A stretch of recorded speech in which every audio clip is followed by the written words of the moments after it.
They say if you listen carefully, you'll hear whispers in the dark. A story, one you were never meant to hear, but you're here now, and there's no turning back. Let me tell you a tale that should have remained buried. The Eternal Warlock. Before the first kings forged their crowns, before the gods raised their temples, before even the stars were fixed in the sky, he walked the earth. His name has been erased from the tongues of men, devoured by time, but his legend persists in whispers and forbidden texts. He is the one who never dies, the one who defied the natural order, the warlock who struck a bargain not with devils nor with gods, but with something far older, something that had no name, no face, only hunger. He was once a man, flesh, blood, bone, a scholar who studied the threads of fate, who sought to understand the pattern woven through the universe itself. And when he learned the truth, he wept. For the truth was this: nothing lasts. Not kingdoms, not legacies, not even the stars. Everything would end, and he would not accept it. His search for a way to break the cycle led him beyond the knowledge of man. He turned his back on the gods, burned their texts, shattered their altars.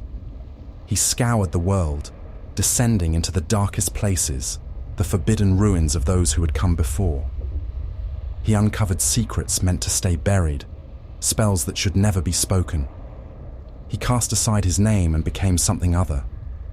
And finally, it answered. The thing that had watched the world since its birth. The thing that feeds on endings, on death, on the inevitable collapse of all things. It did not promise him power. It did not promise him wealth. It gave him one gift, and one gift only: eternity. The warlock did not die.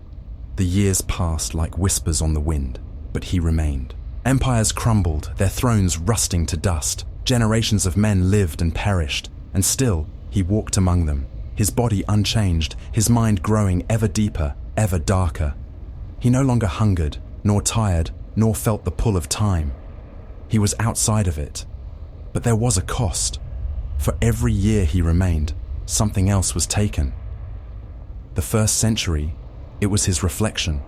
No mirror could hold his image, no water would show him his face. The second century, it was his shadow.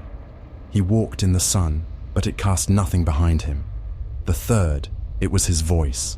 He spoke, but no sound left his lips, and so it continued.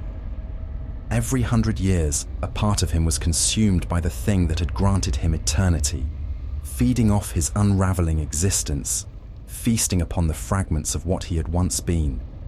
And still, he did not die. He was not a god. He was not a demon. He was something more. And the cycle would start once more. For creation itself was nothing but another mystery to be solved, another wall to be broken, another thing to be conquered. And he would never stop.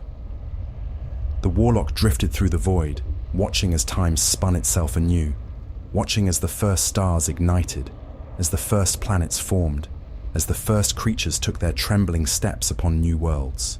He laughed, though he had no voice, though no one could hear. He had become the architect, the unseen force that would shape the new reality. And yet the hunger remained. For what was eternity if not another prison? What was creation if not a game he could never escape? And so he began again. He began. He whispered into the dreams of men, planting his knowledge in their minds, setting them upon the same path he had walked, watching as they searched for the truth, watching as they fell, and as he waited for the one who would replace him, the cycle turned. It would always turn. Because no matter how many times he shattered the cosmos, no matter how many times he unraveled the threads of fate, no matter how many times he rebuilt everything, he would always seek more. He would always hunger, and he would never, ever stop.